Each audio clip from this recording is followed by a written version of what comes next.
नमस्कार दोस्तों, धर्म कर्म पूजा पाठ चैनल में आप सभी दोस्तों का हार्दिक स्वागत है। दोस्तों, आज का ये वीडियो बहुत खास है आप सभी दोस्तों के लिए। कब हमें ये भाद्रपद की पूर्णिमा का पर्व मनाना है, तो इसकी आज डिटेल से हम बात करेंगे दोस्तों। इसके शुभ मुहूर्त की बात करेंगे, कब है शुभ मुहूर्त, और बात करेंगे कि पूजा की विधि क्या है, कैसे व्रत किया जाता है, क्या क्या इसमें ध्यान रखने योग्य बातें हैं, किसकी पूजा होती है। और क्योंकि ये बहुत ज़्यादा खास भाद्रपद की पूर्णिमा होती है दोस्तों, ये इसलिए खास होती है क्योंकि इससे फिर पितृपक्ष प्रारंभ हो जाता है।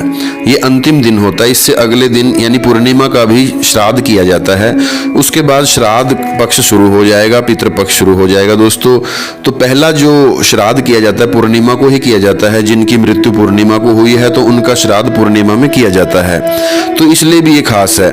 और दोस्तों, भाद्रपद की पूर्णिमा जो है, अगर देखा जाए पंचांग के अनुसार, तो श्राद्ध पक्ष की शुरुआत भादो पूर्णिमा से मानी गई है। और दूसरी बात, इसमें हमें डबल फायदा ये होता है कि पितर भी हमारे प्रसन्न होकर के शुभ आशीर्वाद देते हैं यदि हम इस व्रत को करते हैं। तो सबसे पहले इसका हम शुभ मुहूर्त जान लेते हैं दोस्तों कि शुभ मुहूर्त इसका कब पड़ने वाला है। तो पंचांग के अनुसार देखा जाए, भाद्रपद का जो महीना है, ये शुक्ल पक्ष की पूर्णिमा तिथि जो है वो 9 सितंबर को शुक्रवार को शाम को 6:07 पर वो प्रारंभ हो रही है। शाम को 6:07 पे दोस्तों वो प्रारंभ हो रही है। और भाद्रपद पूर्णिमा अगले दिन 10 तारीख को, 10 सितंबर को, शनिवार का दिन है, तो दोपहर को 3:28 पर वो समाप्त हो रही है। तो इसलिए जो ये व्रत रखा जाएगा दोस्तों, क्योंकि तिथि जो होती है हम पंचांग के हिसाब से जो लेते हैं तिथि व्रत करने के लिए या पूजा करने के लिए, वो तिथि लेते हैं उदया तिथि, उसको बोलते हैं। जैसे सूर्य उदय जब होता है तो उस समय कौन सी तिथि है वो लेते हैं। तो इस समय जो ये, क्योंकि पिछले दिन 9 तारीख को ही, शुक्रवार को ही, ये शाम को 6 बजे प्रारंभ हो जाएगी, तो इसलिए जो इसका उदया समय होगा तिथि का, वो उदय सूर्य उदय के समय जो तिथि होगी वो यही पूर्णिमा की तिथि होगी। तो 10 सितंबर को शनिवार को दोस्तों 3:28 पे इसका समापन होगा। तो ये जो व्रत है ये 10 तारीख को रखा जाएगा। तो ये क्लियर है दोस्तों, क्योंकि बहुत से लोगों के मन में ये डाउट था कि 9 को करें कि 10 को करें इसको। तो इस दिन दोस्तों श्राद्ध भी किया जाता है, पिंड पितरों के निमित्त तर्पण भी किया जाता है, उनकी आत्मा की शांति के लिए तो पिंडदान भी किए जाते हैं। और भाद्रपद पूर्णिमा का जो शुभ मुहूर्त की अगर मैं बात करूं, तो पितरों का काम कार्य करने के लिए, पिंड आदि दान करने के लिए, तो सुबह 10 बजे आप प्रारंभ कर लें। मतलब सुबह 10 सितंबर को 11:53 से दोपहर 12:43 तक। फिर विजय मुहूर्त है 2:23 से दोपहर 3:13 तक।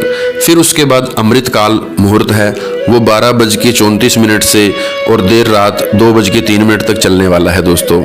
तो ये जो व्रत करना है दोस्तों, इसकी मैं अब विधि आपको बताता हूँ। शुभ मुहूर्त मैंने बताया दोस्तों। ये जो व्रत है ये फलाहार रह करके इस व्रत को किया जाता है।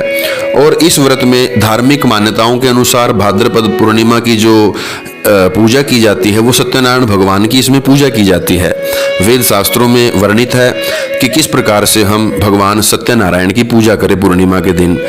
तो वो सुख को देने वाले हैं, समृद्धि को देने वाले हैं। इस व्रत से समस्त प्रकार की मनोकामनाओं का पूर्ण करते हैं भगवान, पूर्ति करते हैं।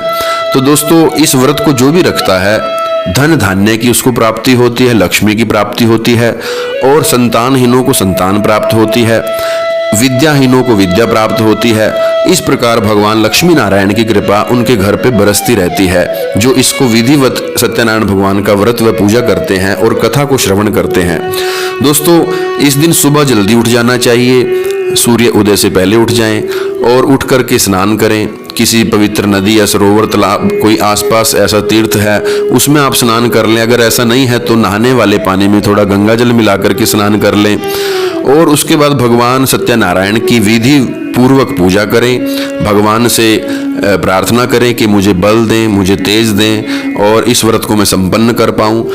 संकल्प करते हुए कि मेरे परिवार के सभी जितने भी सदस्य हैं वो सब प्रसन्न रहें और मेरे पितरों की कृपा भी मेरे ऊपर बनी रहे, ऐसी मंगल कामना के साथ आज मैं ये व्रत करने का संकल्प कर रहा हूँ या कर रही हूँ। इस प्रकार संकल्प के साथ व्रत को प्रारंभ करें दोस्तों। फिर उसके बाद सत्यनारायण भगवान का विधिवत पूजन करने के बाद आप शाम के समय, संध्या के समय भगवान सत्यनारायण की कथा भी सुने। सत्यनारायण की कथा आप सुने, उसके बाद लोगों को, अपने परिवार वालों को, अपने मित्र प्यारों को आप बुला करके कथा को श्रवण करवाएं, क्योंकि जितने लोग आपके माध्यम से कथा श्रवण करते हैं तो उसका फल आपको प्राप्त होता है। तो दोस्तों, सत्यनारायण भगवान की कथा के बाद विधिवत आप प्रसाद जो होता है उसका भोग लगवाएं। भगवान को भोग लगवा करके सबको प्रसाद बांटे। फिर भगवान सत्यनारायण की विधिवत आप आरती के बाद आप जो भी आपने पूजा का सामान जो चढ़ाया है, कलश सजाया है, वो चंद्रमा को जल देने के बाद वो सारा सामान वहाँ से उठा करके अगले दिन सुबह नदी में चलते हुए पानी में फूल पत्तियां आदि जो पूजा का सामान था वो आप प्रवाहित कर सकते हैं दोस्तों। इस प्रकार से सत्यनारायण भगवान की पूजा की जाती है इस दिन।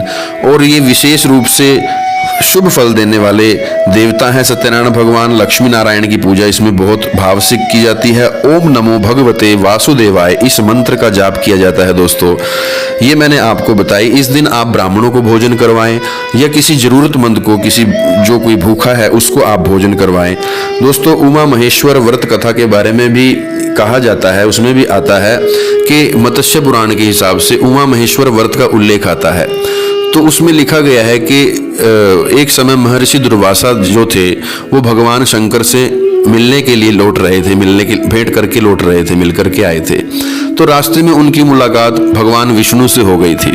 तो उन्होंने भगवान शिव द्वारा भगवान विष्णु को दी गई जो बेल पत्तियां थी, बिल्व पत्र था, उसकी जो माला बना करके दी हुई थी दोस्तों भगवान शिव के लिए, शिव ने भगवान विष्णु के लिए। तो इसे स्वयं धारण करने के स्थान पर विष्णु जी ने इसे गरुड़ के गले में डाल दिया।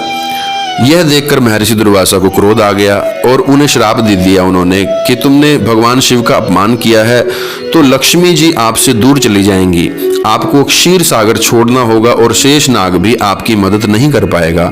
ऐसा उन्होंने दोस्तों श्राप दे दिया। यह सुनकर के भगवान विष्णु ने आदरपूर्वक उनसे श्राप से मुक्त होने का उपाय पूछा कि आप कहिए, मैं इस श्राप से मुक्त कैसे हो पाऊंगा। तो महर्षि ने उन्हें कहा कि उमा महेश्वर जो का व्रत है उसके करने से आप इस श्राप से मुक्त हो सकते हैं। तो भगवान विष्णु ने ये व्रत किया, इसके प्रभाव से उन्हें लक्ष्मी जी की प्राप्ति हुई और उनको उनका संग वापस मिला। तो दोस्तों, ये कथा भी इसी बात का प्रमाण है कि व्रत करने मात्र से ही इतने संकट कट जाते हैं। तो वैसा ही ये सत्यनारायण भगवान का व्रत है, सभी प्रकार की मनोकामनाओं को देने वाला है, रिद्धि सिद्धि को, शुभ लाभ को देने वाला है। तो इसे आप करें, विधिवत करें। इस दिन दोस्तों पीपल की पूजा करने का भी बड़ा विधान बताया गया है। पीपल के पेड़ की पूजा करें, वहां आप एक घी का दीपक जलाएं, देसी घी का, और 7 परिक्रमा करें पीपल के वृक्ष की, क्योंकि पितरों का आज दिन होता है, पितरों के निमित्त एक दीपक जलाएं। तो दोस्तों, एक दीपक आप अपने घर में जलाएंगे पितरों के निमित्त देसी घी का, वो भी पूर्णिमा के दिन। और पूर्णिमा के दिन ही एक देसी घी का दीपक आप जलाएंगे तुलसी माता के ऊपर। तुलसी माता के पास में आप घी का दीपक जलाएं, तुलसी की परिक्रमा करें। ओम नमो वृंदा देवी नमो नमः, इस प्रकार से कह करके परिक्रमा करें और ज्यादा से ज्यादा मंत्र का जाप करें और पितरों का विधिवत आज के दिन पिंडदान करें। यदि आपका कोई घर के किसी सदस्य की मृत्यु आज पूर्णिमा के दिन हुई है तो आप पूर्णिमा के दिन उनका श्राद्ध करें, पिंडदान करें, ब्राह्मण भोजन करवाएं। विधिवत आप इस व्रत को करें और अंत में शाम के समय, संध्या के समय सारी पूजा से, कथा से निवृत्त होकर के एक लोटा जल लें, उसमें थोड़ा गंगा जल, थोड़ा सा दूध उसमें मिला करके, थोड़े चावल, थोड़ा फूल उसमें मिला करके, पुष्प, तो आप चंद्रमा को अर्घ दें और मंत्र बोलें ओम चंद्रमसे नमः।